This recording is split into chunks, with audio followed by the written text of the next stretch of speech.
ಎಲ್ಲ ಕೆಲಸ ಮಾಡಿ ನೈಟ್ ರಿಲ್ಯಾಕ್ಸ್ ಮಾಡ್ಕೊಂಡು ಕೂತಿರೋವಂಥ ಸೀನ್ ಇದು. ಸುಮ್ಮನೆ ನೋಡ್ಕೋತಾ ಇದ್ದೆ, ಎಷ್ಟು ಸುಸ್ತಾಗಿ ಹೋಗುತ್ತಪ್ಪ ಬೆಳಗ್ಗಿಂದ ಸಂಜೆವರೆಗೂ ಮಾಡಿ ಮಾಡಿ ಮಾಡಿ. ನಾನು ಕೆಲವು ಸತಿ ಹಾಗೆ ಸ್ವಲ್ಪ ರಿಲ್ಯಾಕ್ಸ್ ಆದಮೇಲೆ ಸಂಜೆ ಎಲ್ಲ ಕೆಲಸ ಮುಗಿಯುತ್ತಲ್ವ, ಕೆಲವು ಸತಿ 10:30 ಆಗುತ್ತೆ, ಕೆಲವು ಸತಿ 9:30ಗೆ ಮುಗಿಯುತ್ತೆ. ಮೇಜರ್ಲಿ ಬೇಗ ಮುಗಿಸ್ಕೊಂಡು ಬೇಗ ಮಲ್ಕೊಳ್ಳೋಕ್ಕೆ ಟ್ರೈ ಮಾಡ್ತೀನಿ. ಬಟ್ ಕೆಲವು ಸತಿ ತುಂಬಾ ಸುಸ್ತಾಗೋಗುತ್ತೆ. ಕಾಲೇಜ್ ಕೆಲಸ ಕೆಲವು ಸತಿ ಮನೇಲಿರುತ್ತೆ, ಮನೆಯಲ್ಲೇ ಕೆಲವು ಸತಿ ಅನ್ಎಕ್ಸ್ಪೆಕ್ಟೆಡ್ ಕೆಲಸ ಇರುತ್ತೆ, ಕೆಲವು ಸತಿ ಮಕ್ಕಳಿಗೆ ಹೇಳ್ಕೊಡೋದೇ ಲೇಟಾಗೋಗುತ್ತೆ. ಸೊ ಆ ಥರ ಎಲ್ಲ ಸಿಚುವೇಶನ್ಸಲ್ಲಿ ಹೇಗೆ ಅಂದರೆ ತುಂಬಾ ಸುಸ್ತಾದಂಗೆ ಆಗ್ತಿರುತ್ತೆ. ಆ ಟೈಮಲ್ಲಿ ಮಿರರ್ ಮುಂದೆ ನಿಂತ್ಕೋತೀನಿ, ಅಪ್ಪ ಎಷ್ಟು ಜಂಜಾಟದ ಲೈಫು ಅಂತ ಅನಿಸ್ತಾ ಇರುತ್ತೆ. ಕೆಲವು ಸತಿ ಕೆಲವು ದಿನಗಳು ಹೆಂಗಿರುತ್ತೆ ಅಂತ, ಅಪ್ಪ ಎಷ್ಟು ರಿಲ್ಯಾಕ್ಸ್ಡು, ಎಷ್ಟು ಬ್ಲೆಸ್ಡ್ ನಾನು ಅಂತ ಅನಿಸ್ತಾ ಇರುತ್ತೆ.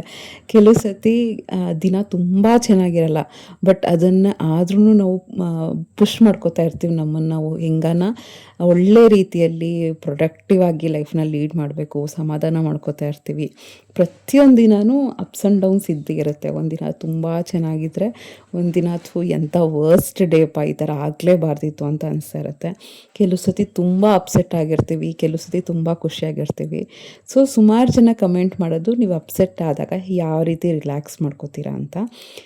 ಅಪ್ಸೆಟ್ ಅನ್ನೋದು ಎಷ್ಟೊಂದು ರೀಸನ್ಗೆ ಆಗ್ಬೋದು. ಒಂದು ಹೆಲ್ತ್ ರೀಸನ್ನು, ಮಕ್ಕಳ ವಿಷಯಕ್ಕೆ, ಕೆಲವು ಸತಿ ಮೂಡ್ ಸ್ವಿಂಗ್ಸ್ ಇರುತ್ತೆ, ಕಾರಣ ಇಲ್ದಂಗೆ ಕೋಪ ಬರ್ತಾ ಇರುತ್ತೆ. ನನಗೆ ಈ ನಡುವೆ ಹಂಗೆ ಆಗ್ತಾ ಇರುತ್ತೆ, ಕೋಪ ಬಂದಾಗ ಸೈಲೆಂಟ್ ಆಗಿಬಿಡ್ತೀನಿ. ಸೊ ಅದಕ್ಕೆ ಆ ಥರ ಅಪ್ಸೆಟ್ ಇದ್ದಾಗ ಮ್ಯಾಕ್ಸಿಮಮ್ ಆಗಿ ನಾನು ಯಾವ ರೀತಿ ರಿಲ್ಯಾಕ್ಸ್ ಮಾಡ್ಕೋತೀನಿ ಅಂತ ಇವತ್ತಿನ ವೀಡಿಯೋದಲ್ಲಿರುತ್ತೆ. Hello my dear friends, welcome to middle class family vlogs.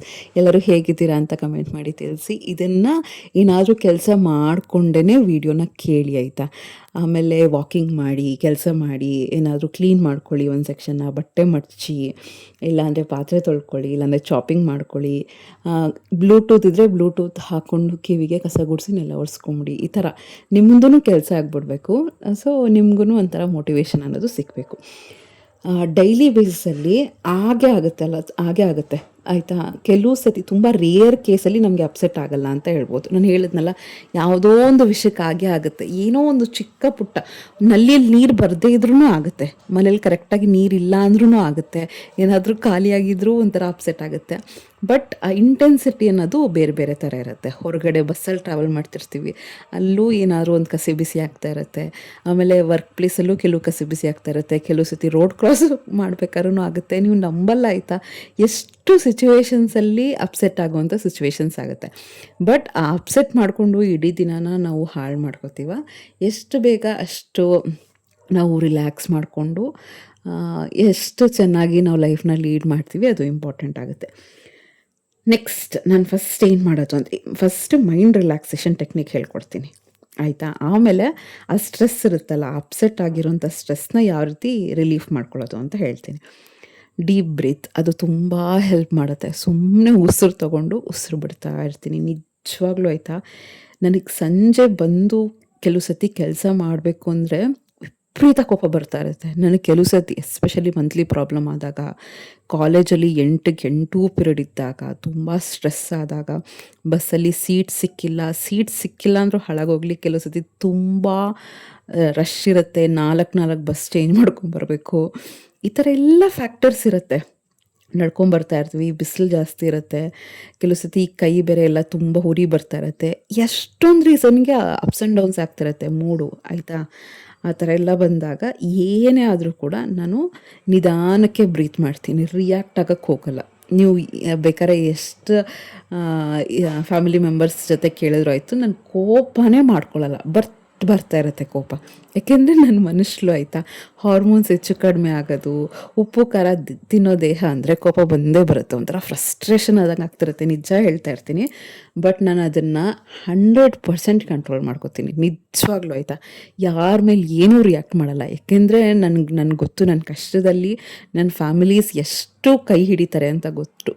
ಅದಕ್ಕೆ ನಾನೇನೋ ನನ್ನ ಮೂಡ್ ಸ್ವಿಂಗ್ಸ್ಗೋಸ್ಕರ ಅವ್ರನ್ನ ಹರ್ಟ್ ಮಾಡಿ, ಅವ್ರ ಮೇಲೆ ಕಿರ್ಚಿ, ಅವ್ರ ಮೂಡ್ನು ಹಾಳು ಮಾಡಿ, ಮನೆ ವಾತಾವರಣ ಹಾಳು ಮಾಡೋದು ನನಗೆ ಇಷ್ಟ ಆಗಲ್ಲ. ಆದಷ್ಟು ಸೈಲೆಂಟಾಗಿರ್ತೀನಿ, ನಿಧಾನಕ್ಕೆ ಬ್ರೀತ್ ಮಾಡ್ತಾ ಇರ್ತೀನಿ. ಏನೇ ಒಂದು ಕೆಲಸ ಮಾಡಬೇಕು ನಿಧಾನಕ್ಕೆ, ಒಂದು ಕಪ್ ಎತ್ತಿಡೋದು ಕೂಡ ನಿಧಾನಕ್ಕೆ ಮಾಡ್ತೀನಿ, ಒಂದು ಈರುಳ್ಳಿ ಕಟ್ ಮಾಡಬೇಕಾ ನಿಧಾನಕ್ಕೆ ಮಾಡ್ತಾಯಿದ್ದೀನಿ. ಆಮೇಲೆ ಹೇಗೆ ಗೊತ್ತಾ, ಅದು ಉಸಿರು ತೊಗೊಳ್ಳಿ, ಸ್ವಲ್ಪ ಹೊತ್ತು, ಒಂದು ಫ್ರ್ಯಾಕ್ಷನ್ ಆಫ್ ಸೆಕೆಂಡ್ ಹಂಗೆ ಇಟ್ಕೊಂಡೋಗಿ ಬಿಡಿ. ಈ ಥರ ಮಾಡ್ತಾಯಿರಿ, ನಿಜವಾಗ್ಲೂ ರಿಲ್ಯಾಕ್ಸ್ ಅಂತ ಅನಿಸ್ತಾ ಇರುತ್ತೆ. ಸೆಕೆಂಡ್, ತುಂಬ ಸುಸ್ತಾಗ್ತಾ ಇದೆ ಅಂದಿದ ತಕ್ಷಣ ಒಂದು ಜಾಗದಲ್ಲಿ ಕುತ್ಕೊಂಡ್ಬಿಡ್ತೀನಿ. ಅದು ಯೂಶ್ವಲಿ ಸೋಫಾ ಮೇಲಾಗಿರುತ್ತೆ, ಬೆಡ್ ಮೇಲಾಗಿರುತ್ತೆ. ಹೆಂಗೋ ಕುತ್ಕೊಂಡು ತಲೆನ ಈ ರೀತಿ ಒರ್ಕೊಂಡು ಕಣ್ಣು ಮುಚ್ಕೊಂಡು ರಿಲ್ಯಾಕ್ಸ್ ಮಾಡ್ತಾ ಇರ್ತೀನಿ. ಅದು ತುಂಬಾ ಹೆಲ್ಪ್ ಆಗುತ್ತೆ. ನಾವು ಯಾವಾಗ ರಿಲ್ಯಾಕ್ಸ್ಡ್ ಮೂಡಿಗೆ ಹೋಗ್ತೀವಲ್ವ, ಏನೇ ಕೋಪ ಇದ್ದರೂ ಅಪ್ಸೆಟ್ ಮೂಡ್ ಇದ್ದರೂ ಸ್ವಲ್ಪ ಕಾಮ್ ಡೌನ್ ಆಗ್ತೀವಿ. ನೆಕ್ಸ್ಟ್ ಮೆಡಿಟೇಷನ್, ಆಯಿತಾ. ಇದು ತುಂಬ ವರ್ಕ್ ಆಗುತ್ತೆ. ಯೋಗ ಅದು ಇದು ಅಂತ ಹೇಳ್ತಾರಲ್ಲ, ಅದು ನಿಜವಾಗ್ಲೂ 100% ಕರೆಕ್ಟ್. ನಮ್ಮ ಮೆಂಟಲಿ, ಫಿಸಿಕಲಿ, ಸ್ಪಿರಿಚುವಲಿ ಎಲ್ಲ ರೀತಿಯಲ್ಲೂ ನಮಗೆ ರಿಲ್ಯಾಕ್ಸ್ ಆಗಬೇಕು ಅಂದರೆ ಯೋಗ, ಮೆಡಿಟೇಷನ್ ತುಂಬಾ ಹೆಲ್ಪ್ ಆಗುತ್ತೆ. ಜಸ್ಟ್ ನಾವು ಬ್ರೀತ್ ಮಾಡ್ತಿರ್ತೀವಲ್ವ, ಅದ್ರ ಮೇಲೆ ಕಾನ್ಸಂಟ್ರೇಟ್ ಮಾಡಿ. ಏನಾಯಿತು ಬೆಳಗ್ಗಿಂದ, ಏನಾಯಿತು ಹಿಂಗೆ ಮುಂದೆ ಏನಾಗುತ್ತೆ ಅದನ್ನೆಲ್ಲ ಏನೂ ಅಂದ್ಕೊಳಕ್ಕೆ ಹೋಗಬೇಡಿ. ಇದನ್ನು ಒಂದು 30 ಸೆಕೆಂಡ್ಸ್, ಸ್ಟಾರ್ಟಿಂಗಲ್ಲಿ ಒಂದು 30 ಸೆಕೆಂಡ್ಸ್ 1 ಮಿನಿಟ್ ಮಾಡಿದರೂ ಆಯಿತು.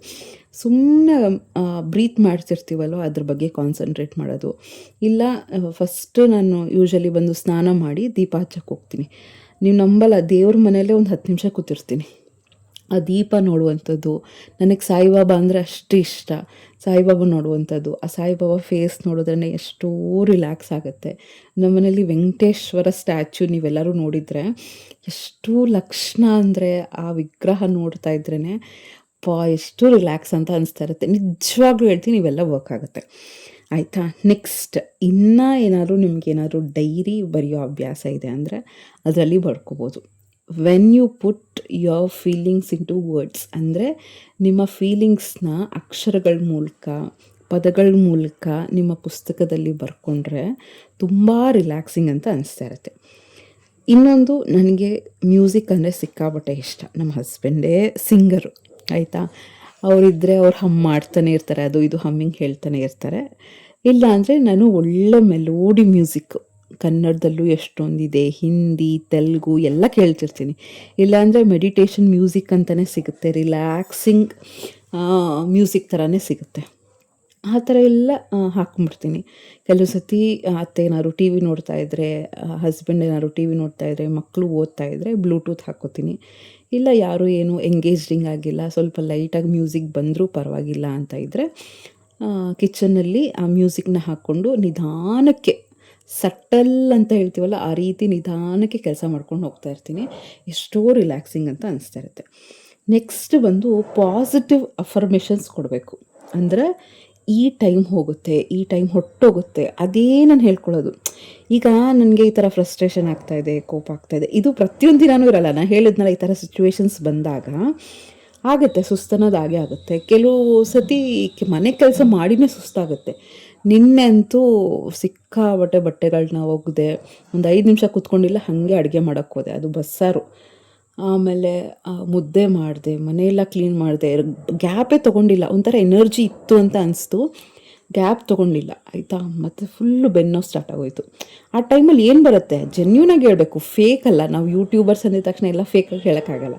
ಸಿಕ್ಕಾಬಟ್ಟೆ ಕೋಪ ಬರ್ತಾ ಇರುತ್ತೆ, ಸುಸ್ತಾಗುತ್ತೆ, ಆ ಕೋಪಕ್ಕೆ ಅಳು ಬಂದಂಗಾಗುತ್ತೆ. ಸುಮ್ಮನೆ ಕೂತ್ಕೊಂಬಿಟ್ಟೆ ಒಂದು ಜಾಗದಲ್ಲಿ, ಆಯಿತಾ. ಒಂದು ಅರ್ಧ ಗಂಟೆ ನೀಟಾಗಿ ಒಂದು ಬಾಟ್ಲಲ್ಲಿ 1 ಲೀಟ್ರ್ ಬಾಟ್ಲ್ ತೊಗೊಂಡು ನೀಟಾಗಿ ಕುಡಿತಾ ಕೂತ್ಕೊಂಡೆ. ಆ ಟೈಮಲ್ಲಿ ನಾನು ಹೇಳ್ಬಿಡ್ತೀನಿ, ಸ್ವಲ್ಪ ಡಿಸ್ಟರ್ಬ್ ಮಾಡಬೇಡಿ, ಆಗ್ತಾಯಿದೆ ಅಂತ ಹೇಳಿದ್ರೆ ಯಾರು ಏನೂ ಬಂದು ಡಿಸ್ಟರ್ಬ್ ಮಾಡಲ್ಲ. ಏನಾದರೂ ಅಂಥ ಸಿಚುವೇಶನ್ಸ್ ಬಂದ್ರೂ ಸ್ಲೋ ಮೂಮೆಂಟ್ ಅನ್ನೋದು ಮಾಡ್ಕೋತಾ ಇರ್ತೀನಿ. ಆ ಥರ ಸ್ವಲ್ಪ ರಿಲ್ಯಾಕ್ಸ್ ಹಂಗಾಗುತ್ತೆ. ಆಮೇಲೆ ಹೇಳ್ಕೊಳ್ಳೋದು, ಇಲ್ಲ ಈ ಟೈಮ್ ಹೋಗುತ್ತೆ, ನಾನೀಗ ಈ ಟೈಮ್ಗೆ ನನ್ನ ಕಂಟ್ರೋಲ್ ಇಲ್ದಂಗೆ ಮಾತಾಡಿ ದುಡುಕಿ ಏನೋ ರಿಲೇಷನ್ಶಿಪ್ನ, ಸಿಚುವೇಶನ್ಸ್ನ ಹಾಳು ಮಾಡ್ಕೊಳ್ಳೋ ಬದಲು, ಯಾರಿಗೋ ಏನೋ ಹರ್ಟ್ ಮಾಡ್ಕೊಳ್ಳೋ ಬದಲು ನನ್ನನ್ನು ನಾನು ಕಂಟ್ರೋಲ್ ಮಾಡ್ಕೊಳ್ಳೋದು ಇಂಪಾರ್ಟೆಂಟು. ಅದು ಫಾರ್ ಬೆಟರ್. ಸುಮ್ಮನೆ ನಮ್ಮನ್ನು ನಾವು ಹೋಲ್ಡ್ ಮಾಡ್ಕೊಳ್ಳೋದು ಇಂಪಾರ್ಟೆಂಟ್ ಆಗುತ್ತೆ. ನಾನೇನೋ ಕಂಟ್ರೋಲ್ ಮಾಡ್ಕೊಳಕ್ಕಾಗಲ್ಲ ಅಂತ ಫುಲ್ ಎಲ್ಲರ ಮೂಡು ಹಾಳು ಮಾಡ್ಕೊಳ್ಳೋದು ಕರೆಕ್ಟ್ ಅಲ್ಲ. ನೆಕ್ಸ್ಟ್, ನನಗೆ ಈ ಥರ ಪೇಷನ್ಸ್ ಬಂದಿರೋ ಮೇನ್ ರೀಸನ್ನೇ ನಾನು ಅಲ್ಲ, ಹಿಂದೆನೂ ಈ ಥರ ಎಲ್ಲ ಆಗಿರುತ್ತಲ್ವ. ಸೊ ಆ ಥರ ಎಲ್ಲ ಹಿಂದೆ ಆದಾಗಲೂ ಕೂಡ ನಾವು ಹೆಂಗೋ ಕಾಮಾಗಿ ಸ್ವಲ್ಪ ಪೇಷನ್ಸಿಂದ ಸಿಚುವೇಶನ್ಸ್ನ ಹ್ಯಾಂಡ್ಲ್ ಮಾಡಿದರೆ ಅದೇ ನಮ್ಮ ಲೆಸನ್ನು. ನಾವು ವರ್ಸ್ಟಾಗಿ ಸಿಚುವೇಶನ್ನ ಹ್ಯಾಂಡ್ಲ್ ಮಾಡಿದ್ರು ಅದು ನಮ್ಮ ಲೆಸನ್ನು. ಹೆಂಗೆ ಅಂದರೆ ನಮ್ಗೆ ಅನಿಸ್ತಾ ಇರುತ್ತೆ, ಅಯ್ಯೋ ಆ ಥರ ಮಾತಾಡಬಾರ್ದಿತ್ತು, ಆ ಥರ ಬಿಹೇವ್ ಮಾಡಬಾರ್ದಿತ್ತು. ಸೊ ಬ್ಯಾಕ್ಗ್ರೌಂಡಲ್ಲಿ ನಾಯ್ಸ್ ಬರ್ತಾಯಿದೆ, ಸಾರಿ. ಪಕ್ಕದಲ್ಲಿ ಕನ್ಸ್ಟ್ರಕ್ಷನ್ ನಡೀತಾ ಇದೆ, ಅದಕ್ಕೆ ಸ್ವಲ್ಪ ಸೌಂಡ್ ಆಗ್ತಾಯಿದೆ. ಆಯಿತಾ. ಆ ಥರ ನೆಗೆಟಿವ್ ಎಕ್ಸ್ಪೀರಿಯನ್ಸಿಂದನೂ ನಾವು ಪಾಠ ಕಲಿತೀವಿ. ಪಾಸಿಟಿವ್ ಆಗಿ ಒಳ್ಳೆ ರೀತಿಯಲ್ಲಿ ಬಿಹೇವ್ ಮಾಡಿದ್ರು, ಅಯ್ಯೋ ಆ ಥರ ಅಷ್ಟು ಕಷ್ಟ ಇದ್ದಾಗಲೇ ನಾನು ಬ್ಯಾಲೆನ್ಸ್ ಮಾಡಿದ್ದೀನಿ, ಅದು ಬೆಸ್ಟ್. ನಮ್ಗೆ ಗೊತ್ತಿರುತ್ತೆ ನಾವು ಹೆಂಗೆ ಬಿಹೇವ್ ಮಾಡಿದ್ರೆ ನಮ್ಮ ಮನೇಲಿ ನಡೆಯುತ್ತೆ ಅಂತ. ಸೊ ಆ ರೀತಿ. ನೆಕ್ಸ್ಟ್ ಬಂದು ನಿಮ್ಗೆ ಇನ್ನೂ ರಿಲ್ಯಾಕ್ಸ್ ಆಗ್ತಿಲ್ಲ ಅಂದರೆ ನಿಮ್ಗೇನು ರಿಲ್ಯಾಕ್ಸ್ ಆಗುತ್ತೋ ಆ ಕೆಲಸ ಮಾಡಿ. ಒಬ್ಬರಿಗೆ ಏನೋ ಒಂದು ಕಾಮಿಡಿ ಶೋ ನೋಡೋದ್ರಿಂದ ರಿಲ್ಯಾಕ್ಸ್ ಆಗ್ಬೋದು, ಒಬ್ಬರಿಗೆ ಪೂಜೆ ಮಾಡೋದ್ರಿಂದ, ಒಬ್ಬರಿಗೆ ಒಂದು ಅರ್ಧ ಗಂಟೆ ಮಲಗೋದ್ರಿಂದ, ಮಕ್ಕಳ ಜೊತೆ ಟೈಮ್ ಸ್ಪೆಂಡ್ ಮಾಡೋದ್ರಿಂದ, ನಿಮ್ಮ ಪೇರೆಂಟ್ಸ್ ಜೊತೆ ಮಾತಾಡೋದ್ರಿಂದ, ಏನಾದ್ರು ತಿನ್ನೋದ್ರಿಂದ, ಏನಾದ್ರು ಕುಡಿಯೋದ್ರಿಂದ, ಯಾವುದರಿಂದ ನಿಮಗೆ ರಿಲ್ಯಾಕ್ಸ್ ಆಗುತ್ತೆ ಆ ಕೆಲಸ ಮಾಡಿ. ಆಯಿತಾ. ಯಾಕೆಂದರೆ ಇದು ಸೆಂಟರ್ ನಾವು ಡಿಸೈಡ್ ಮಾಡ್ಕೋಬೇಕು ನಮ್ಮ ಮೈಂಡ್ಸೆಟ್ನ ಹೇಗೆ ರಿಲ್ಯಾಕ್ಸ್ ಮಾಡ್ಕೋಬೇಕು ಅಂತ. ನಮ್ಮ ಬಗ್ಗೆ ನಮಗೆ ಗೊತ್ತಿರುತ್ತೆ. ಆ್ಯಕ್ಚುಲಿ ನಾವು ಸ್ವಲ್ಪ ಅರ್ಥ ಮಾಡ್ಕೋಬೇಕಷ್ಟೆ. ಪ್ರತಿದಿನ ಒಂದು 10 ನಿಮಿಷ ನಾನು ಹೇಗೆ, ನನ್ನ ನೇಚರ್ ಹೇಗೆ, ನಾನು ಹೆಂಗೆ ಬಿಹೇವ್ ಮಾಡಿದ್ರೆ ಮನೇಲೆಲ್ಲ ಕರೆಕ್ಟ್ ಆಗುತ್ತೆ, ನಾನು ಏನು ತಿದ್ಕೋಬೇಕು, ಈ ಥರ ನಾವು ಬರೀ ಬೇರೆಯವ್ರ ಮೇಲೆ ಬ್ಲೇಮ್ ಮಾಡೋದಲ್ಲ. ಅವ್ರು ಹಂಗಿರಬೇಕಿತ್ತು, ಅವ್ರು ಈ ಥರ ಮಾತಾಡಬೇಕು, ಈ ಥರ ನಡ್ಕೋಬೇಕಿತ್ತು ಅಂತ ಬೇರೆಯವ್ರ ಬಗ್ಗೆನೇ ನಾವು ಹೈಲೈಟ್ ಮಾಡೋಕ್ಕಿಂತ ನಾನು ಹೆಂಗಿದ್ರೆ ನಾನು ಚೆನ್ನಾಗಿರ್ತೀನಿ, ನಾನು ಹೇಗೆ ನಡ್ಕೊಂಡ್ರೆ ನಾನು ನೆಮ್ಮದಿಯಾಗಿರ್ತೀನಿ, ಹೇಗೆ ಮಾತಾಡಬೇಕು, ಈ ಥರ ಒಂದು ಸೆಲ್ಫ್ ಇವ್ಯಾಲ್ಯೂಯೇಷನ್ ಅಂತ ಹೇಳ್ತೀವಿ, ಅದು ತುಂಬ ಇಂಪಾರ್ಟೆಂಟು.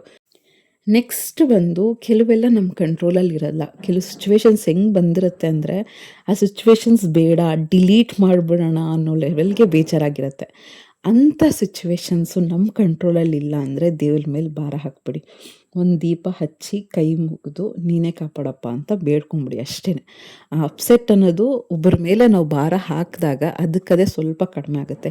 ಏನು ಮಾಡೋಕ್ಕೆ ಸಾಧ್ಯ? ನಾವೇನಾದ್ರು ಮಾಡಿದ್ರೆ ಸಿಚುವೇಶನ್ ಚೇಂಜ್ ಆಗುತ್ತೆ ಅಂದರೆ ನಾವೇನಾದ್ರು ಪ್ರಯತ್ನ ಪಡ್ಬೋದು. ಏನೂ ಪ್ರಯತ್ನ ಪಟ್ಟರು ಅದಾಗಲ್ಲ ಅಂದರೆ ನೋವಾಗುತ್ತೆ, ಇಲ್ಲ ಅಂತಲ್ಲ. ಬಟ್ ಎಷ್ಟು ಬೇಗ ಅದನ್ನು ದೇವ್ರ ಮೇಲೆ ಭಾರ ಹಾಕಿ ನಾವು ನೆಮ್ಮದಿಯಾಗಿರ್ತೀವೋ ಅಷ್ಟು ಒಳ್ಳೆಯದು. ಆ್ಯಕ್ಚುಲಿ ಒಂದು ತಿಂಗಳೂ ಅಪ್ಸೆಟ್ ಆಗಿರ್ಬೋದು, ಒಂದು 1 ಅವರು ನಾನು ತುಂಬ ಒಂದು 5 ನಿಮಿಷಕ್ಕೆ ಎಲ್ಲ ರಿಲ್ಯಾಕ್ಸ್ ಆಗಿ ಅದೆಲ್ಲ ಸುಳ್ಳಾಗಲ್ಲ. ಕೆಲವೆಲ್ಲ ತುಂಬ ಡೀಪಾಗಿ ನೋವಾಗುತ್ತೆ. 1 ಗಂಟೆಯಲ್ಲಿ ಸರಿ ಹೋಗ್ಬೋದು, 1 ದಿನದಲ್ಲಿ ಸರಿ ಹೋಗ್ಬೋದು. ಎಷ್ಟು ಬೇಗ ಸರಿ ಹೋದರೆ ಅಷ್ಟು ಒಳ್ಳೆಯದು. ಆಮೇಲೆ ಓವರ್ ಥಿಂಕ್ ಮಾಡೋಕ್ಕೆ ಹೋಗಬೇಡಿ. ನಾನು ಈ ಥರ ಸಫರ್ ಮಾಡ್ತಾಯಿದ್ದೀನಿ, ಯಾರು ನನಗೆ ಕೇರ್ ಮಾಡ್ತಾ ಇಲ್ಲ, ಎಲ್ಲರೂ ಚೆನ್ನಾಗಿದ್ದಾರೆ, ನಾನು ಒಬ್ಬಳೇ ಸಫರ್ ಆಗಬೇಕು, ಕಷ್ಟಗಳೆಲ್ಲ ನನಗೇನೆ, ಈ ಥರ ಓವರ್ ಥಿಂಕ್ ಮಾಡೋಕ್ಕೆ ಹೋಗಬೇಡಿ. ಆಮೇಲೆ ಮುಂದೆ ಏನಾಗುತ್ತೋ, ಸಿಚುವೇಶನ್ಸ್ ಹೆಂಗೆ ಬರುತ್ತೋ, ಲೈಫ್ ಹೆಂಗಾಗುತ್ತೋ ಆ ಟೈಮಲ್ಲಿ ತುಂಬ ಯೋಚನೆಗಳು ಬರೋದು ಕಾಮನ್. ಥಾಟ್ಸ್ನ ಕಂಟ್ರೋಲ್ ಮಾಡ್ಕೊಳ್ಳಿ. ಅಪ್ಸೆಟ್ ಆದಾಗ 108 ಆಲೋಚನೆಗಳು ಬರುತ್ತೆ. ಹಾರ್ಮೋನ್ಸ್ ಹೆಚ್ಚು ಕಡಿಮೆ ಆಗ್ತಾ ಇರುತ್ತೆ, ತುಂಬ ಸ್ಟ್ರೆಸ್ ಹಾರ್ಮೋನ್ ಕಾರ್ಟಿಸಾಲ್ ರಿಲೀಸ್ ಆಗಿರುತ್ತೆ, ಆ ಥರ ಎಲ್ಲ ಬರುತ್ತೆ. ಬಟ್ ಅದನ್ನು ನಾವು ಕಾಮ್ ಡೌನ್ ಮಾಡ್ಕೋಬೇಕು. ಎಷ್ಟು ರಿಲ್ಯಾಕ್ಸ್ ಮಾಡ್ಕೊಳ್ತೀವೋ ಅಷ್ಟು ಒಳ್ಳೆಯದು.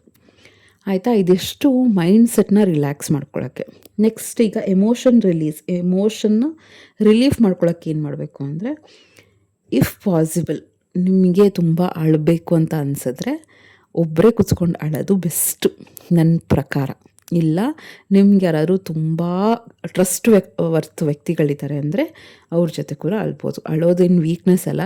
ನಾನು ಅಷ್ಟೇ. ಹತ್ರ 99.9% ನಾನು ಒಬ್ಬಳೇ ಹತ್ತಿರ್ತೀನಿ. ನನಗೆ ಅದು ತೋರಿಸ್ಕೊಳ್ಳೋಕ್ಕೆ, ಆ ಸಿಂಪತಿ ಕಾರ್ಡ್ನ ಪ್ಲೇ ಮಾಡೋಕ್ಕೆ ನನಗೆ ಇಷ್ಟ ಆಗುತ್ತೆ. ಏನಾದರೂ ಅಳಬೇಕು ಅಂದ್ಕೊಂಡ್ರೆ ಒಬ್ಬಳೇ ಕುತ್ಕೊಂಡು ಹತ್ತಿರ್ತೀನಿ. ಇಲ್ಲಾಂದರೆ ದೇವ್ರ ಹತ್ರ ಸ್ವಲ್ಪ ಜಾಸ್ತಿನೂ ಅಳೋ ಇದಿಲ್ಲ, ಸ್ವಲ್ಪ ಕಣ್ಣಂಚಲ್ಲಿ ಸ್ವಲ್ಪ ಬಂದಿರುತ್ತೆ. ಇಲ್ಲಾಂದರೆ ಒಬ್ಬಳೇ ನೋವು ತಿಂದಿರ್ತೀನಿ. ಬಿಟ್ಟರೆ ಯಾರಾದ್ರೂ ಎಕ್ಸ್ಪ್ರೆಸ್ ಮಾಡ್ಕೊಳ್ಳೋಕೆ ರೇರ್. ಅಟ್ ದ ಮೋಸ್ಟ್ ಸ್ವಲ್ಪ ನಮ್ಮ ಹಸ್ಬೆಂಡ್ ಹತ್ರ. ಯಾಕೆಂದರೆ ನಮ್ಮ ಹಸ್ಬೆಂಡ್ ತುಂಬ ನ್ಯೂಟ್ರಲ್ಲು, ಅವ್ರು ತುಂಬ ಪ್ರಾಕ್ಟಿಕಲ್. ಏನಾದರೂ ನಾನು ತುಂಬ ನೋವು ತಿಂತಾಯಿದ್ದೀನಿ ಅಂದರೆ ಕರೆಕ್ಟ್ ಸೊಲ್ಯೂಷನ್ಸ್ ಕೊಡ್ತಾರೆ, ಸಾಂತ್ವನ ಹೇಳ್ತಾರೆ. ಅದಕ್ಕೆ ಹೇಳ್ಕೊತೀನಿ. ಅವ್ರು ಹೇಳ್ತಾರೆ ಅಂತ ನಾನು ಪದೇ ಪದೇ ಅಳಕ್ಕೆ ಹೋಗಲ್ಲ, ಆಯಿತಾ. ತುಂಬ ರೇರ್ ಅವ್ರ ಹತ್ರನೂ ಹೇಳ್ಕೊಳ್ಳೋದು. ಏನೇ ಇದ್ದರೂ ಕೂಡ ನನಗೆ ಒಬ್ಬಳೇ ನಾನು ಇದು ಮಾಡೋಕ್ಕೆ ಇಷ್ಟ. ಅಳು ಬರುತ್ತೆ, ಇಲ್ಲ ಅಂತಲ್ಲ. ಮನುಷ್ಯರು ಆದಮೇಲೆ ಅಳೋದು, ಕೋಪ, ಫ್ರಸ್ಟ್ರೇಷನ್ ಎಲ್ಲ ಆಗ್ತಿರುತ್ತೆ. ಹತ್ರ ನನಗೆ ರಿಲ್ಯಾಕ್ಸ್ ಆಗುತ್ತೆ ಅಂದರೆ ಹತ್ಬಿಡ್ತೀನಿ. ಆಮೇಲೆ ರಿಲ್ಯಾಕ್ಸ್ ಆಗಿಬಿಡ್ತೀನಿ, ಚೆನ್ನಾಗಿ ಮುಖ ತೊಳಿತೀನಿ, ಆಮೇಲೆ ಸ್ವಲ್ಪ ರಿಲ್ಯಾಕ್ಸ್ ಮಾಡ್ಕೋತೀನಿ. ನೆಕ್ಸ್ಟ್ ಬಂದು ಯಾರಾದರೂ ಟ್ರಸ್ಟ್ ವರ್ತಿ ವ್ಯಕ್ತಿಗಳಿದ್ದಾರೆ ಅಂದರೆ ಅವ್ರ ಜೊತೆ ಮಾತಾಡಿ ನೋಡಿ. ನಾನು ಆ್ಯಸ್ ಯೂಶ್ವಲ್ ನಾನು ಹೆಂಗೆ ಹಸ್ಬೆಂಡ್ ಜೊತೆ ಮಾತಾಡ್ತೀನೋ, ಏನೇ ಇರ್ಬೋದು, ಏನೇ ಸಿಚುವೇಶನ್ ಸಣ್ಣ ಪುಟ್ಟ ಏನೇ ಇದ್ದರೂ ಕೂಡ ಹೇಳ್ಕೊತೀನಿ ನಾನು. ಹೇಳ್ಕೊಂಡ್ರೆ ಅವ್ರೊಂದು ಸಜೆಷನ್ ಏನಾದರೂ ಕೊಡ್ತಾರೆ. ಸಜೆಷನ್ ಕೊಟ್ಟಿಲ್ಲ, ಸೊಲ್ಯೂಷನ್ ಸಿಕ್ಕಿಲ್ಲ ಅಂದ್ರೂ ಒಂದು ರಿಲ್ಯಾಕ್ಸ್ ಅನ್ನೋದು ಆಗ್ತಾ ಇರುತ್ತೆ. ಒಂದು ಮೈಂಡ್ಸೆಟ್ ರಿಲ್ಯಾಕ್ಸ್ ಆಗುತ್ತೆ. ಒಂದು ಮಾರಲ್ ಸಪೋರ್ಟ್ ಅಂತ ಬರುತ್ತೆ. ಸೊ ಆ ಥರ ಎಲ್ಲ ಸಿಚುವೇಶನ್ಸ್ ಬಂದಾಗ ಅಯ್ಯೋ ಈ ಥರ ಆಗೋದು ಕಾಮನ್, ಏನಕ್ಕೆ ತಲೆ ಕೆಡ್ಸ್ಕೊತೆ ಬಿಡು ಅಂತ ಒಬ್ರು ಬಾಯಿಂದ ಬಂದಾಗ ನೀನು ರಿಲ್ಯಾಕ್ಸ್ ಆಗು, ನೀನು ಅಷ್ಟೊಂದು ತಲೆ ಕೆಡ್ಸ್ಕೊಬೇಡ. ಯಾರಾನೋ ಒಬ್ರು ಹೇಳಿದ್ರೆ ಅದು ಗೊತ್ತು, ಅದು ಮಾಡಬೇಕು ಅಂತ ಗೊತ್ತು, ಬಟ್ ಯಾರಾದರೂ ಒಬ್ರು ಹೇಳಿದರೆ ಎಷ್ಟು ರಿಲ್ಯಾಕ್ಸ್ ಅಂತ ಆಗ್ತಿರುತ್ತೆ. Next hug someone. ನಿಜವಾಗ್ಲೂ ಆಯಿತಾ, ಇದು ಯಾವುದು ಮುನ್ನಾ MBBS ಫಿಲಮಲ್ಲಿ ಇದೆಯಲ್ಲ, ಜಾದು ಕಿ ಜಪ್ಪಿ, ಅಂದರೆ ಯಾರನ್ನ ಹಗ್ ಮಾಡಿಕೊಂಡ್ರೆ ನಿಜವಾಗ್ಲೂ ತುಂಬ ರಿಲ್ಯಾಕ್ಸಿಂಗ್ ಆಗ್ತಿರುತ್ತೆ. ಮೇ ಬಿ ನಿಮ್ಮ ಮಕ್ಕಳನ್ನ, ನಿಮ್ಮ ಪಾರ್ಟ್ನರ್ನ, ನಿಮ್ಮ ಫೀಲಿಂಗ್ಸ್ನ ಅರ್ಥ ಮಾಡ್ಕೋತಾರೆ ಅಂದಾಗ ಹಗ್ ತುಂಬಾ ಮ್ಯಾಟ್ರ್ ಆಗುತ್ತೆ. ಅವ್ರ ಕೈ ಇಟ್ಕೊಳ್ಳೋದು, ಅಥವಾ ಅದು ಫಿಸಿಕಲ್ ಕಾಂಟ್ಯಾಕ್ಟ್ ಅಂತ ಇರುತ್ತಲ್ಲ, ಕೈ ಇಟ್ಕೊಂಡಾಗ ಯಾರೋ ನಮ್ಮ ಜೊತೆ ಇದ್ದಾರಪ್ಪ ಅಂತ ಅನಿಸ್ತಾ ಇರುತ್ತೆ. ನಿಜವಾಗ್ಲೂ ಆಯಿತಾ, ಸುಮ್ಮನೆ ವಾಕ್ ಮಾಡೋಕ್ಕೂ ಕೆಲವು ಸತಿ ಕೈ ಇಟ್ಕೊಂಡು ವಾಕ್ ಮಾಡೋಕ್ಕೂ ಅಂತೀವಿ. ಈ ಅರ್ಥ ಮಾಡ್ಕೊಳ್ಳೋದಿದ್ರಲ್ಲ, ಪ್ರತಿಯೊಂದೂ ತುಂಬಾ ಮ್ಯಾಟ್ರ್ ಆಗುತ್ತೆ. ನಾವು ತುಂಬ ಕಷ್ಟದಲ್ಲಿರ್ತಿರ್ತೀವಿ, ತುಂಬ ಅಳ್ತಿರ್ತೀವಿ, ತುಂಬ ನೋವಲ್ಲಿರ್ತೀವಿ, ಫೀಲಿಂಗ್ಸಲ್ಲಿರ್ತೀವಿ. ಯಾರಾದರೂ ಬಂದು ನಮ್ಮ ಬೆನ್ನ ಮೇಲೆ ಅಥವಾ ಶೋಲ್ಡರ್ ಮೇಲೆ ಸುಮ್ಮನೆ ಕೈ ಇಡೋದು, ನಮ್ಮ ತಲೆ ಮೇಲೆ ಸುಮ್ಮನೆ ಕೈ ಇಡೋದು, ಕೈ ಇಟ್ಕೊಳ್ಳೋದು, ಆ ಥರ ಎಲ್ಲ ಫಿಸಿಕಲಿ ಏನಾದರೂ ಒಂದು ಟಚ್ ಇರುತ್ತಲ್ಲ, ತುಂಬ ರಿಲ್ಯಾಕ್ಸಿಂಗ್ ಅಂತ ಅನಿಸ್ತಾ ಇರುತ್ತೆ. ಸೊ ಆ ಥರ ಓಕೆನಾ. ನೆಕ್ಸ್ಟ್ ಬಂದು ನಿಮ್ಗೇನು ಅನಿಸುತ್ತೆ ಆ ಡೈರಿ ಮೂಲಕ ಬರಿಬೇಕು ಅನಿಸಿದ್ರೆ ಬರ್ಕೊಳ್ಳಿ, ಮನೆಯಲ್ಲಿ ಸೇಫ್ಟಿ ಇದೆ ಅಂದರೆ. ಇಲ್ಲಾಂದರೆ ಬರೆದು ಹರಿದು ಬಿಸಾಕ್ಬಿಡಿ ಆಯಿತಾ. ಅದರಿಂದ ತುಂಬ ಪ್ರಾಬ್ಲಮ್ ಆಗಿರೋ ಚಾನ್ಸಸ್ ಇದೆ. ನಾನು ನೋಡಿದ್ದೀನಿ, ನನ್ನ ಫ್ರೆಂಡ್ ತುಂಬ ಮನಸ್ಸಲ್ಲಿರೋದನ್ನೆಲ್ಲ ಡೈರಿಲಿ ಬರಿತಾ ಇದ್ಲು. ಅದನ್ನು ಓದಿ ದೊಡ್ಡರಾದಂತಾಗಿ ಏನೇನೋ ಆಗಿದೆ.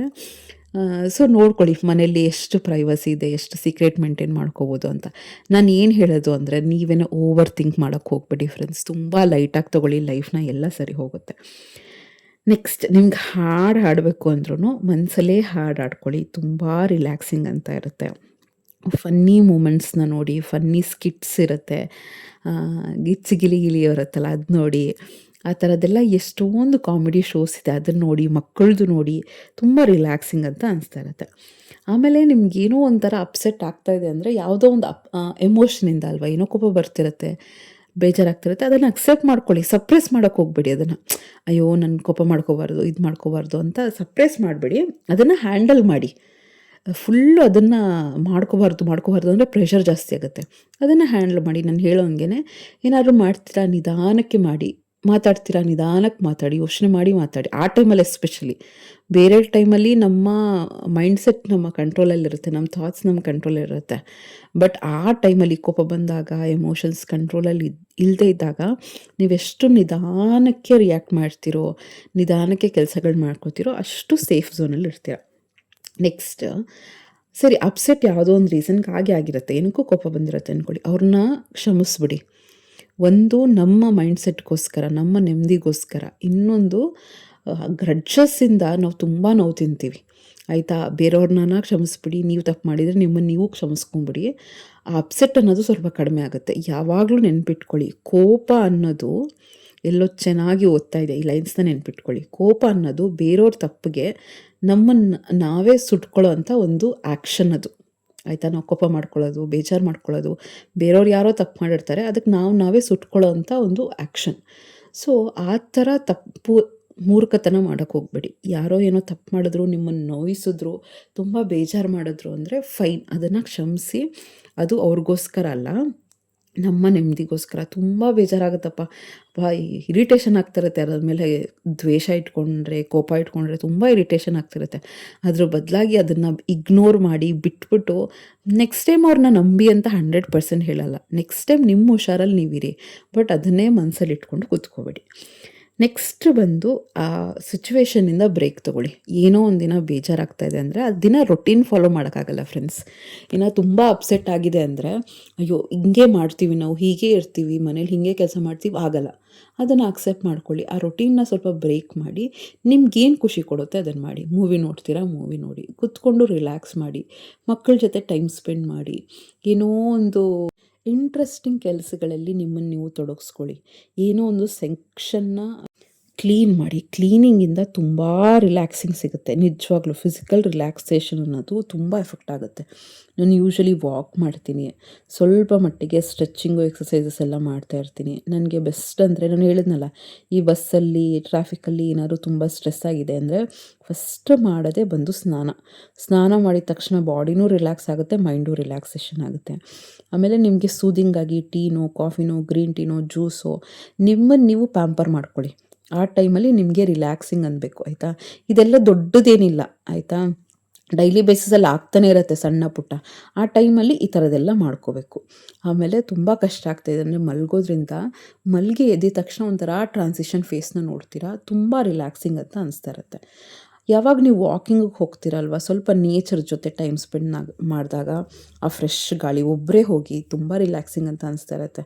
ಆ ಫ್ರೆಶ್ ಗಾಳಿ, ಮರಗಳು, ಗಿಡಗಳು, ಪಕ್ಷಿಗಳು, ಸಂಜೆ ಹೊತ್ತು ಹೋದಾಗ, ಬೆಳಗ್ಗೆ ಹೊತ್ತು ಹೋದಾಗ ಸುಮ್ಮನೆ ಕಿಟಕಿ ಪಕ್ಕ ಕೂತ್ಕೊಂಡು ಸುಮ್ಮನೆ ಅಬ್ಸರ್ವ್ ಮಾಡ್ತಾಯಿದ್ರೆ ಆಕಾಶ, ನಿಜವಾಗ್ಲೂ ಹೇಳ್ತೀನಿ ತುಂಬಾ ರಿಲ್ಯಾಕ್ಸಿಂಗ್ ಅಂತ ಅನಿಸ್ತಾ ಇರುತ್ತೆ. ಆ ಕ್ಲೀನಿಂಗ್ ಮಾಡ್ತೀರಲ್ವ, ಆ ಕ್ಲೀನಿಂಗ್ ಮಾಡೋ ಟೈಮಲ್ಲಿ ನೀವು ಯಾವ್ದಾನ ಸೆಕ್ಷನ್ ಕ್ಲೀನ್ ಮಾಡ್ತೀರಾ ಅಂದರೆ ಒಂದು ಕ್ಲೀನ್ ಮಾಡಿದ ತಕ್ಷಣ ಹೆವಿ ಸ್ಯಾಟಿಸ್ಫ್ಯಾಕ್ಷನ್ ಸಿಗುತ್ತೆ. ಆಮೇಲೆ ನೀವು ಯಾವಾಗ ಕ್ಲೀನ್ ಮಾಡ್ತಾ ಇರ್ತೀರಾ, ಫೋಕಸ್ನ ಆ ಪ್ರಾಬ್ಲಮ್ ಬಗ್ಗೆ ಫೋಕಸ್ ಮಾಡೋ ಬದಲು ಕ್ಲೀನಿಂಗ್ ಬಗ್ಗೆ ಫೋಕಸ್ ಮಾಡಿ. ಮಾಡೋದು ಸುಮ್ಮನೆ ಒಂದು ಚಿಕ್ಕ ಟೇಬಲ್ ಕ್ಲೀನ್ ಮಾಡ್ತೀರಾ ಪರವಾಗಿಲ್ಲ, ಸುಮ್ಮನೆ ಒಂದು ಡಬಲ್ ಕಾಟ್ ಬೆಡ್ನ ಕ್ಲೀನ್ ಮಾಡ್ತೀರಾ ಪರವಾಗಿಲ್ಲ, ಬಟ್ ಫುಲ್ ಫೋಕಸ್ಸು ಅದ್ರ ಮೇಲೆ ಇರಲಿ, ಆದಷ್ಟು ಗಮನ ಅದ್ರ ಮೇಲೆ ಹರಿಸಿ ಪ್ರತಿಯೊಂದು ಸೆಕ್ಷನ್ನು ನೀಟಾಗಿ ಮಾಡಿ. ಎಷ್ಟೊಂದು ಸಿಚುವೇಶನ್ಸ್ ನಾವು ಕಂಟ್ರೋಲ್ ಮಾಡ್ಕೊಳಕ್ಕಾಗಲ್ಲ ಫ್ರೆಂಡ್ಸ್, ಒಂದು ನೆನ್ಪಿಟ್ಕೊಳ್ಳಿ ಅಲ್ವಾ. ಅಪ್ಸೆಟ್ ಅನ್ನೋದು ಹಾಗೆ ಆಗುತ್ತೆ. ಸೊ ಓನ್ಲಿ ಮಂತ್ರ ಈಸ್ ಪಾಸ್. ಆ ಟೈಮಲ್ಲಿ ಪಾಸ್ ಮಾಡಿ, ನಿಧಾನಕ್ಕೆ ಬ್ರೀತ್ ಮಾಡಿ, ಕಾಮಾಗಿ ರೆಸ್ಪಾಂಡ್ ಮಾಡಿ. ಇಷ್ಟೇ. ಡೈಲಿ ಬೇಸಿಸಲ್ಲಿ ನಾನು ನೆಮ್ಮದಿಯಾಗಿರಬೇಕು, ಯಾವಾಗಲೂ ಖುಷಿಯಾಗಿರಬೇಕು, ಯಾವುದೂ ಸ್ಟ್ರಗಲ್ ಬರಬಾರ್ದು, ಎಲ್ಲರೂ ನಾನು ಅಂದ್ಕೊಂಡಂಗೆ ಮಾತಾಡಬೇಕು, ನಡ್ಕೋಬೇಕು, ನನಗೇನು ಪ್ರಾಬ್ಲಮ್ಸ್ ಬರಬಾರ್ದು ಅಂದರೆ 100 ಅಲ್ಲ 200% ಆಗಲ್ಲ. ಅನ್ಎಕ್ಸ್ಪೆಕ್ಟೆಡ್ ಸಿಚುವೇಶನ್ಸ್ ಆಗ್ತಿರುತ್ತೆ, ನೋವುಗಳಾಗ್ತಿರುತ್ತೆ, ಬೇಜಾರಾಗ್ತಾನೆ ಇರುತ್ತೆ. ಆ ಥರ ಬಂದಾಗ ಏನನ್ನು ಕಂಟ್ರೋಲ್ ಮಾಡ್ಕೋಬೋದು, ಆಪೋಸಿಟ್ ಪರ್ಸನ್ ಅಂತೂ ನಾವು ಕಂಟ್ರೋಲ್ ಮಾಡೋಕ್ಕಾಗಲ್ಲ. ದ ಓನ್ಲಿ ಸಲ್ಯೂಷನ್, ಓನ್ಲಿ ಮಂತ್ರ ನಮ್ಮನ್ನು ನಾವು ಕಂಟ್ರೋಲ್ ಮಾಡ್ಕೊಳ್ಳೋದು. ಅಪ್ಸೆಟ್ ಆದಾಗ, ಕೋಪ, ಫ್ರಸ್ಟ್ರೇಷನ್, ಬೇಜಾರು ಏನೇ ಆದಾಗ ನಮ್ಮನ್ನು ನಾವು ಕಾಮ್ ಡೌನ್ ಮಾಡಿಕೊಂಡು ಯಾವ ರೀತಿ ಸಟಲ್ಲಾಗಿ, ಕಾಮಾಗಿ, ಪೇಷನ್ಸಿಂದ ಲೈಫ್ನ ಲೀಡ್ ಮಾಡ್ತೀವಿ ಅನ್ನೋದು ತುಂಬ ಮ್ಯಾಟ್ರ್ ಆಗುತ್ತೆ. ಅಪ್ಸೆಟ್ ಆದಾಗ ಕೋಪ ಮಾಡಿಕೊಂಡು ಸಿಚುವೇಶನ್ನ ವರ್ಸ್ಟ್ ಮಾಡ್ಕೋತಿರೋ, ಅಥವಾ ಆ ಸಿಚುವೇಶನ್ನ ಕಂಟ್ರೋಲ್ಡ್ ರೀತಿಯಲ್ಲಿ ಹ್ಯಾಂಡಲ್ ಮಾಡಿ ನೆಮ್ಮದಿಯಾಗಿ ಲೈಫ್ನ ಲೀಡ್ ಮಾಡ್ತಿರೋ, ನೀವು ಡಿಸೈಡ್ ಮಾಡಿ. ಮುಂದಿನ ವ್ಲಾಗಲ್ಲಿ ಸಿಗ್ತೀನಿ. ಇಲ್ಲಿವರೆಗೂ ನೋಡಿದ್ದಕ್ಕೆ ಥ್ಯಾಂಕ್ ಯು ಸೋ ಮಚ್. ಇಷ್ಟ ಆಗಿದ್ದರೆ ಚಾನಲ್ನ ಸಬ್ಸ್ಕ್ರೈಬ್ ಮಾಡಿಕೊಂಡು ಲೈಕ್ ಮಾಡಿ, ಶೇರ್ ಮಾಡಿ, ಕಮೆಂಟ್ ಮಾಡಿ. ಮುಂದಿನ ವ್ಲಾಗಲ್ಲಿ ಸಿಗ್ತೀನಿ. ನಮಸ್ಕಾರ. High points ಕೊಡೋದನ್ನು